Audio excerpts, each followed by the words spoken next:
The views and opinions expressed on this podcast are those of the speakers and do not necessarily reflect those of the ANA or its members. On today's episode of On Scope, we discuss why the industry's obsession with the magic 18 to 49 demographic is probably costing your company millions. Also, this week on ANA Magazine, we look into the good, the bad, and the ugly of consumer loyalty programs. All that next on Scope.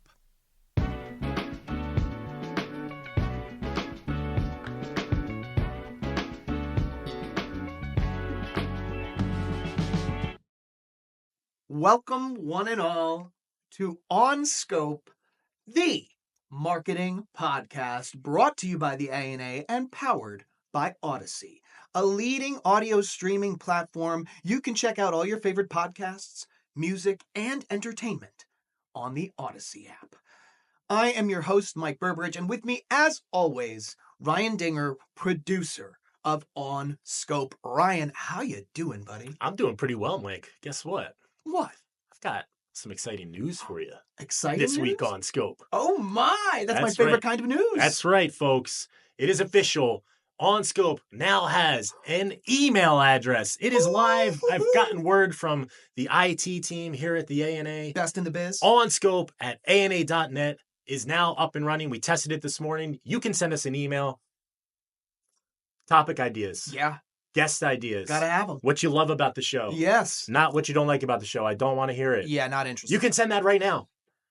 On Scope at ana.net. We are up and running. The two-way conversation can begin. Oh my God, this is incredible. I told you it was exciting. Ryan, I've been telling you that the one missing ingredient from this show is you, dear listener. That's right. You have been saying that, and like a good producer, I heard you, and we made it happen, didn't we? The best, buddy. I am spoiled. Well, thank you very much. So, guys, go test this email address. Actually, send us an email right now. Right now. You can. We will read it. I personally will read it. I promise you that. Whatever you're listening to right now can send us an email. So just go for it on Scope at ana.net. That's right, Mike. Oh, man, I'm flustered, but we've got to get back to business because we've got a really interesting, vital, and kind of unexpected conversation today. Yeah, for sure. This is one of the biggest surprises that came across our desk. I want to speak for you, but really an interesting angle to a topic that is being ignored to the industry's detriment. Yeah, I was a bit skeptical of this topic myself, but you said it. It was something that ended up being quite compelling, and I'm really happy that we were able to have the conversation we did. Yeah, and that's a credit to our guest, Michael Clinton, and we'll get back to him in just one moment, because now it's time to check in with our good buddy, Matthew Schwartz, and see what's cracking this week on ANA Magazine. Here to discuss what's new in ANA Magazine is Matthew Schwartz, Director of Content and Editorial Development here at the ANA, and one of the editors of ANA Magazine. How are you doing, my friend? I'm okay, man. Good to see you, Mike. Likewise. Always a pleasure to have you in studio. So what's hot off the presses this week? Well, Mike, we got an interesting piece on trends in loyalty marketing, which is getting increasingly problematic for marketers because, as we all know, consumers are inundated with these offers all day and can afford to be picky. The problems are also a function of an increasingly fragmented media environment. Let me guess, this has marketers discouraged? They can be, but they're putting on a good face. Sure.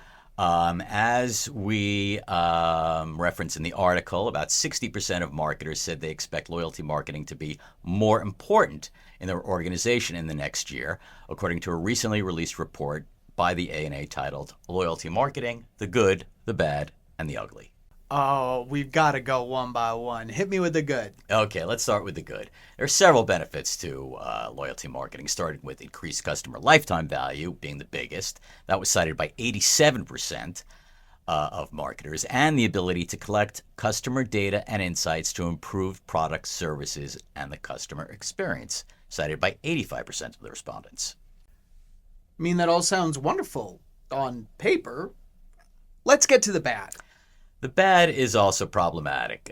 More than half of respondents said they struggled to differentiate their loyalty marketing programs from rivals, and 53% struggled to determine the proper cadence of communications to members when pitching loyalty marketing.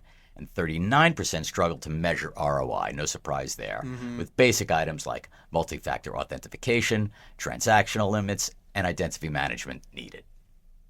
At this point, I'm scared to ask about the ugly, but we've got to go there. Yeah, the ugly is fraud, Mike, which can take a real hammer to loyalty marketing programs, with brands vulnerable to unscrupulous customers finding loopholes and gaming the system, to professional hackers accessing loyalty databases to steal customers' personal data, which is a real red flag. Absolutely. Is there any steps that we can offer marketers to avoid this? Mike, table stakes are CMOs and marketers working a lot more closely with their security partners to determine vulnerabilities at every stage of the loyalty marketing process. That's according to Jeff Stupe, VP of Media Product at Human Security, which joined with the ANA and conducted the study. That all makes perfect sense. And just to circle back, I imagine creative around loyalty is going to get trickier as well, right? Absolutely. Just like their 30 and 60-second ad spots, marketers really have to crank it up when it comes to creative to differentiate their loyalty marketing programs and meet growing expectations from consumers who really are expecting the moon with some of this stuff. They don't want the same old, same old. The article has actually two great examples from Chipotle and Verizon on what two major brands are doing to break through loyalty marketing and increase their appeal with, again, increasingly fickle consumers. I love it. I love it. And that we're providing some case studies to really kind of help our members forge a path forward. Sounds like another can't miss article from A&A Magazine. I really appreciate you bringing it to our desk, my buddy. You bet, Mike. For this article and more, as well as the weekly A&A Magazine quiz, go to ana.net/publications. And now, back to our show. Another fantastic segment from our friends over at A&A Magazine. Special thanks to Matthew Schwartz, always delivering the goods. What a guy, huh? He's really the best. He really is one of the unsung heroes here at OnScope. Truly, I was literally telling him today, this engine ain't running without him. How true it is. Yeah. Thanks a lot, Matthew. All right. Well, now, as is becoming a tradition around here on Scope lately, we are going to have a conversation that the industry desperately needs to hear. And that is why ignoring the 50-plus crowd is a recipe for disaster. Up next, my conversation with Michael Clinton. Everybody, we are here at A&A Studios. I have a very special guest for this episode of On Scope. We have the former president and publishing director of Hearst Magazine's special media advisor to the CEO, a CEO himself and founder of Roar Forward in partnership with Hearst, and author of the book Roar. Michael Clinton is in the studio today. Michael, thank you so much for being here with us. So great to be here. Thanks, Mike. Great to see you. Oh, likewise. Now, this is an incredibly vital conversation that we need to be having, but it is so oddly off the radar for so many brands. So I'm so glad that you're coming in. And what I'm talking about is the 50-plus crowd in America and globally. I mean, various studies have pointed out that this the 50-plus population will rise to 132 million Americans by 2030, and they will drop 26 trillion into the economy by 2050. That is a staggering amount of buying power. And yet, there are almost no brands leaning into this opportunity in an actual, meaningful, genuine way. What is going on, Michael? Help us. Well, thank you. First of all, I would say that the U.S. is very far behind because in the UK and the EU and in Asia, they are very hip to this whole phenomenon. All right. And, the U.S., which loves to live in its own sort of ageist, sense of being, is not seeing what is happening. And you mentioned 132 million. I would just point out that the first millennials turned 50 in 6 years. And that's pretty astounding when you think about that. So, but more importantly than this sort of old trope of, 25 to 54, and let's stop targeting them at 54. Just today, right now in the economy, if you were looking at the 50-plus market, $8.3 trillion in spending, it would be the third largest country in the world in GDP. Goodness. But more importantly, they're different. They have a very different set of attitudes, behaviors, motivations. They are not brand loyal. Mm-hmm. They are trying lots of new things. They've got a very different sensibility than, a generation ago, the 50-plus consumer. There are brands in the U.S. who are getting, and I'm happy to talk about some of them, who are really getting the memo and have really done some strategic and important action in the space. And I think this is just the beginning. We call this the new longevity movement, and how the whole marketplace is going to be redefined by the sheer numbers of people who are moving into this cohort. Yeah, and I think it's very important to point out that how different this cohort is from their predecessors. Yeah. As you said, like, I remember, just a personal note, I remember my mother's 40th birthday party, and it was an over-the-hill party. Yeah, it was right. literally Right. like Tombstone themed, the Right. decorations. I'm 41. Right. I feel like a child. Yeah. And so it's just, that the market hasn't caught up with the glaring reality standing in front of us. And the idea of loyalty, I think this idea that just, you're settled into your ways at a certain point. Yeah.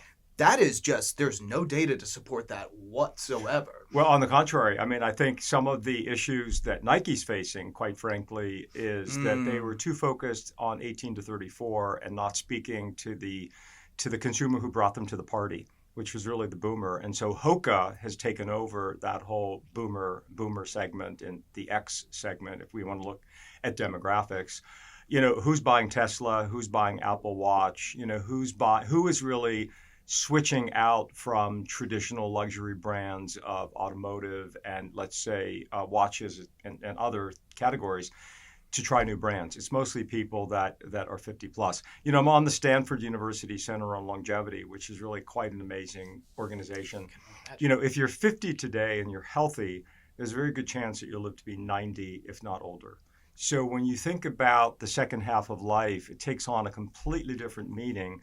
Only 100 years ago, life expectancy was 62. And today, life expectancy in the U.S. is just below 80. And if you get to 70, it pumps up to late 80s. So we have this, the marketing world, the brand world, the advertising world is stuck in a 20th century syndrome where they think about the glorification of youth, which, by the way, was created for the boomer, because prior to the boomer, youth culture didn't exist. But what happened is the marketing world hasn't evolved with the boomer, the Xers, now the millennials moving into their 50s. And so blowing it up and disrupting it is the call of the day. And as I said, many are starting to do that. Yeah, and now let's talk about some of the long-term consequences for those that don't kind of change their mindset when approaching this consumer group. Yeah. Well, there's an assumption that, we have them and so they'll stick with us and we don't really have to. We can do something very LITE to sort of keep them. But lots of other brands are coming into conquest. One of my favorite examples is in the eyewear space. Warby Parker came in to disrupt the traditional conventional eyewear business. And now a brand called Caddis, Caddis, is come in to disrupt Warby Parker. And Caddis is come in to focus on the 50 plus. And if you go onto their site, caddislife.com, very cool user-generated content and imagery. And I think that there's this old-fashioned thinking that, we have them and they'll stay with us. But they will be conquested by others who will come in and who are recognizing this whole trend and this whole phenomenon. Yeah, and you actually just touched on something that the phone, there are no tech barriers for this group. I keep pulling from my personal experience, but I just remember getting my parents a new laptop and they were just kind of like, I don't want to. Then I showed them that it was touchscreen. They never had another question again. They just, they're locked in. So this user-generated content, it's not even that this cohort's not going to get active on social or give you the content to wear. There really are on the contrary. I mean, granted, they are not digital natives. Mm-hmm. However, they have been deep in terms of learning technology. And in fact, they spend more on technology than people under 50, interestingly enough. They're very tech savvy. They're very much on social media, including TikTok. So oftentimes they get pigeonholed. They're only on Facebook. Well, they're on TikTok and they're on Instagram and they're all over the place. And they're very engaged in e-commerce, and they're very engaged. So they are not tech phobic, and there's oftentimes this perception that people over 50 are tech phobic. It's just the opposite. And there are a lot of studies and proof points to show that. Yeah, absolutely. We'll be back with more right after this. Here with me, as always, Ryan Dinger, producer of On Scope, the marketing podcast. That's right, Mike. Ryan, you know what I could really go for right now? Some good pizza? Ryan, you know what else I could really go for right now? All I can think of right now is food. It's around lunchtime. I'm really hungry, so let me try not to get distracted here. I could really go for a training montage. Kind of like Rocky. Yeah, exactly. Yeah. Like Rocky. You know what I mean? I'm here. Then we got some guitars going, some inspo music. Now I'm running upstairs. I've got 2 sweatshirts on for some weird reason. We're jogging, we're sweating, we're feeling good. And then all of a sudden, I'm ready for the championship. Yeah, just like that. Something tells me, though, that if I sat around waiting for that training montage to happen to me, I wouldn't get very far. I think you're probably right about that one. Yeah. So I was thinking about it, and I think I've come up with a slightly more realistic solution. Oh, please tell me more. And that is through our friends at A&A's Marketing Training and Development Center, Ryan. Yeah. You know, let me tell you, true marketing stars, they're lifelong learners. That's all right? true. Just no getting around it. And successful marketing requires investment to ongoing employee learning and development. It's true. The market's always changing. Consumer tendencies are always changing. You got to keep up. Yeah, you can't sit still. You know how I know it's true? It says it right there in the copy, Mike. Yeah, well, speaking of copy, address your business challenges and build your competitive advantage through A&A's Marketing, Training, and Development Center. Now, you can take advantage of half-day training workshops. Yeah. You can take advantage of on-demand courses. Fantastic. 3:30 in the morning and you want to learn about marketing? You know who's got you? A&A's got you. You may want to get some help if it's 3:30 in the morning and you're signing on, but hey, you do you, man. Yeah, don't judge. Don't make personal judgments. We've got certificates, and we have got the CAMP, the one and only CAMP Marketing Certification Program. That's where the real players play. Yeah, I've done a few of those myself. Very valuable learnings there, Mike. Heavy duty. You know what I love about this? What's no up? No matter who you are, where you are, when it is, there's something for you. Yeah. With the Marketing Training and Development Center. Yes, and A&A members have all of this at their fingertips. It's time to level up. Yeah.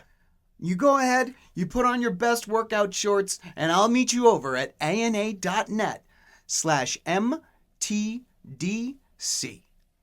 And now, back to our show. All right, and we are back with Michael Clinton, and we are talking about marketing to the 50-plus population in America. And I think this would be a good time to bring in the book you literally wrote the book on this subject. Roar in 2022 is sort of a roadmap for people 50 and older looking to make a midlife change. And I really like that as well, that kind of the terminology. What's been the most surprising reaction you've received since this program, since this book has come out? No, thanks. I think the most surprising reaction has been the response I've gotten from younger people. Because I think what is happening as those of us who are in the second half of life are creating the new role models for what 50, 60, 70, 80 will look like, right? And what you can accomplish. It kind of reminds me of, in the 70s in the women's movement, the women who were at the front runner of that movement really created the new role models for today's 25-year-old woman who can look around the world and say, boy, I can be anything I want to be. Well, we want, the thing that I hear from 30-somethings is, you're really giving me a vision of the future. I don't have to boil the ocean right now. I'm going to have a much longer life. Yeah. The Stanford research shows that today's 20-something will have a 60-year career because of life expectancy. So that may not be one career. It may be 2 or 3 careers. And I think that that's the big aha moment because we were all wired to say, 65 and out, move to Florida and play golf, so to speak. I'm using metaphors. Right. I don't play golf and I don't live in Florida. But that was been ingrained into us for 100 years. And we call this group the Reimagineers, the forefront, these age innovators. And they're the ones who are post 50, going back to school, launching new careers, taking hobbies, going into writing their first book, running their first marathon. All of a sudden, this a redefinition of the life cycle is happening right now. And as consumers, not only are they very engaged, but they're very pissed at how they're being represented in advertising. And in fact, the research we did a whole piece of research called Meet the Reimagineers. There were a sizable percentage, 20% to 25% of people said they will leave a brand if they don't see themselves represented in a contemporary way. And of course, what you see with a lot of advertising are the tropes of, the couple walking down into the sunset, holding hands and, petting the cat. And I mean, just such stereotypical representation that any other group would go crazy. Any other group would be insane. And I think we're starting to see people over 50 saying, you know what, you guys better get with it because that is not who we are. And just the sheer number of them and the sheer sensibility is going to turn things on their head. And we're already seeing the recent Dove commercial of, the women over 60 who showed up on the set as their authentic selves and longtime Dove users. Great example of a modern contemporary representation that people can relate to. That I love that. And it makes so much sense, the connection with everybody. This is not about people who are 50 plus today. It is about how we treat aging in America in general. I absolutely love that this resonates with young people because that makes so much sense. Yeah. And people aren't just living longer because of advancements in health and because sometimes you have those, come to Jesus moments. The amount of people in their 50s who tell me they're in the best shape of their life. Yeah. So this is like a vivacious, vibrant, active group. Right. This is really an opportunity for marketers to do some reimagining and open up opportunities. And this isn't reinventing the wheel. Right. You know what I mean? So on that line, what are some practical ways that marketers can change their mindset and their approach to advertising to the 50-plus crowd? Well, the first thing is representation around the table, authentic representation. Once upon a time in the Mad Men era, we know there were a bunch of white guys who sat around the table and decided what everybody wanted. And then women sat around the table and gave their the authenticity to that discussion. And then people of color and then multicultural and different identities and lifestyles. But what is sadly missing is people who are, let's say, over 45, who are around the creative table, to be able to say, that is really off the mark. That is not what this cohort represents today. And being in that conversation. And so I think being around the table and having creative people around the table on that discussion is really important. QVC, which has gone through a really fantastic evolution with a project called The Age of Possibility, working with their partner Dentsu and creating this exact discussion. They have 50 women that they've identified who are 50 to 80, who are very much a part of the discussion about how the QVC brand is represented and so forth. And it's really a great way to inject authenticity into the discussion. So I think that's really, one big critical thing that I would mention. Absolutely. And I love that QVC example because a pipeline can look like a lot of different things. You don't need you need the people in the room, but they can be your customers, your advocates, your employees, your agency partners. Representation's really the point. And there are a lot of different entryways into that for people thinking that it's, I need a 50-year-old creative director in every room, or I'm not doing this. There are a lot of ways to get that genuine feedback, get that presence. A lot of mix. The other good thing that's happening is we're now seeing in what I call the celebrity culture, the entertainment culture, the editorial culture, the right kind of cues. So, when you look at Oprah Winfrey at 70, this is what 70 looks like today. people. Mm-hmm. Lenny Kravitz is 60. The guy's ripped, and you're like, really? Jennifer Lopez is in her mid-50s. Demi Moore is 61. I mean, all of a sudden you're seeing celebrity, and celebrity does influence culture.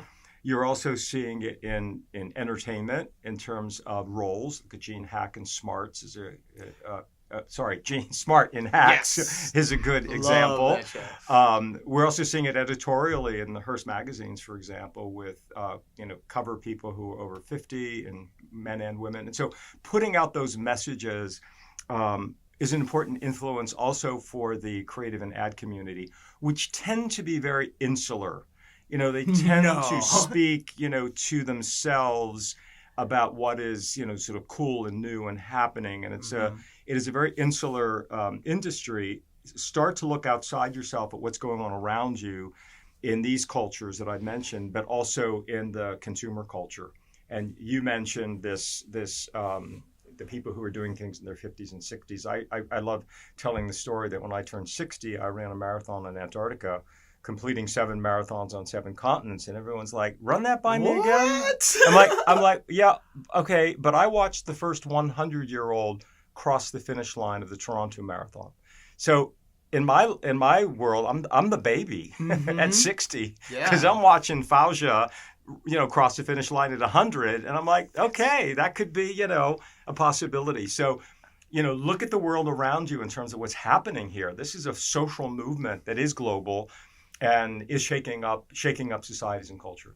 That's amazing. And honestly, I think that piece of advice can be distilled and applied across the entire marketing function. I think that is one part of why we get shiny objects and we spin them up here, spend $1 million on them, realize that they were in the test and learn thing and spiral out because we're just in rooms with each other, circling that echo around and around and around. Looking to the outside in general is a very, very good thing for marketers to keep in mind kind of across the board. I love the way you just put that. Thank you. Now, I know that Roar Forward recognized several brands late last year. I know we've discussed a few brands who have been really making great strides or kind of already arrived at this new marketing mindset to the 50-plus crowd. Are there any other brands you'd like to shout out who are really doing great work? Yeah, no, thank you. We're on the hunt to always watch the advertisers and advertising campaigns that are really representing what we call this new longevity in the 50-plus consumer. And, we mentioned Dove and we mentioned QVC. In Europe, Estee Lauder did a really great campaign called Because of My Age, and it's actually coming to the U.S. In the beauty space, L'Oreal's always been, very focused on this with their spokespeople, women over 50 of all different ages. In Portugal, in Lisbon, there's a great global insurance company called Fidelidade, and they've done a great campaign representing contemporary images of what people over 50 look like. Listen, it was a Christopher Walken in the Super Bowl BMW ad, I think. That was a great example. I mean, when was the last time you saw an automotive ad with anyone over 40 in it? And by the way, the average car buyer is 62. I was about to say, you would not know that. Right.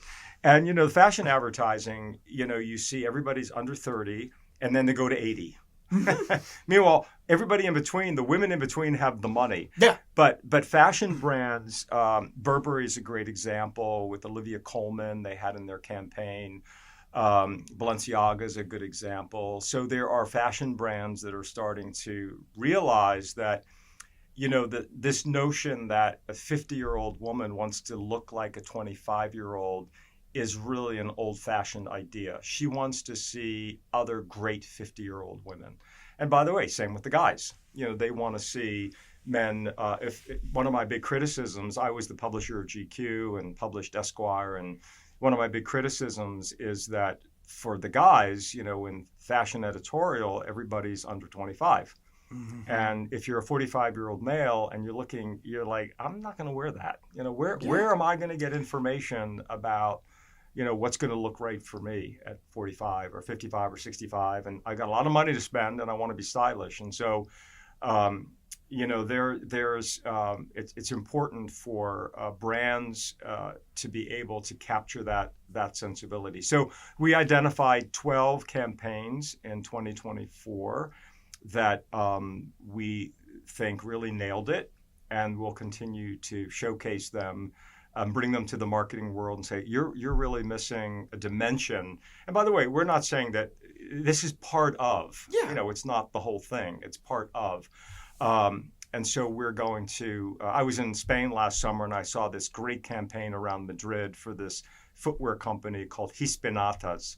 And the woman I didn't know who she was, but it turns out she's a 61-year-old, very well-known Spanish actress and model. And the way she was presented and portrayed was just very approachable, very contemporary. And I was like, they got it. So that's one of our picks as well. That's very, very cool. Now, if people are as energized about this opportunity as I am and wondering how they've been sleeping on this, what can they do to get more involved in Roar Forward, learn more about what you're doing? Oh, thank you. Yeah. So first of all, Roar Forward was launched as a B2B business. We do business with over 50 companies. Amazing. We have we put out a business intelligence something called the Roar Report, which is a quarterly and 26 bulletins across the year, which we sell as a subscription model. We have a employee program for companies called Your Personal Longevity Journey, because our observation was that companies give a lot of love to younger professionals with development, which you have to do and so forth, maternity, paternity leave, parenting, etc. And then you go right to a retirement calculator. Yep. So what about the 45 to 64-year-old employee who, has a lot of very unique things for their particular time in life? They might be empty nesters. They might want to go back to school. They want to continue to learn and grow in their job. Women interested in menopause services, caregiving. So we've created a whole curriculum around that. RoarForward.com has all of our offerings, but we work with all kinds of companies many of them are ANA members, and we work with C-suite leadership. I'm on my way. We're doing a lot of conferences, a lot of workshops with C-suite leadership, bringing the new longevity awareness to them and their leadership teams, so they can see not just the changing marketplace, but the economic opportunity, because we call this the new growth market. If you hit this 50 plus, cohort in the right way, it will grow your business in revenue and profit as a new growth segment. Come at it from a different perspective, and you will stimulate really interesting results. Yeah, that is amazing. And I think that's just a great tool in the marketer's toolkit, because we go back to the hero's journey, storytelling. Right. They're the hero. You're not the hero. You need to help them on their journey. And so I think this Roar Forward program is exactly what marketers need to be empowered to do that. Yeah. Michael, this was a pleasure. Thank you so much for being a guest. Thank you, Mike. Thank you. It was great to be here. Yeah, terrific. Cheers. Thank you. And there we have it. Another episode of On Scope in the books. And like the customer segment we were discussing today, I have a feeling this conversation's going to age like fine wine. Very special thanks to Michael Clinton for bringing this vital yet oft-ignored subject to our attention and our listeners' ears. As a reminder, if you have a topic or guest you'd like to see on Scope, shoot us a note at onscope@ana.net. And finally, as always, I'd like to leave you with this moment of marketing meditation. Close your eyes, relax your shoulders, and listen to these words from the one and only David Bowie. Aging is an extraordinary process where you become the person you always should have been. Think on that, and I'll see you next week.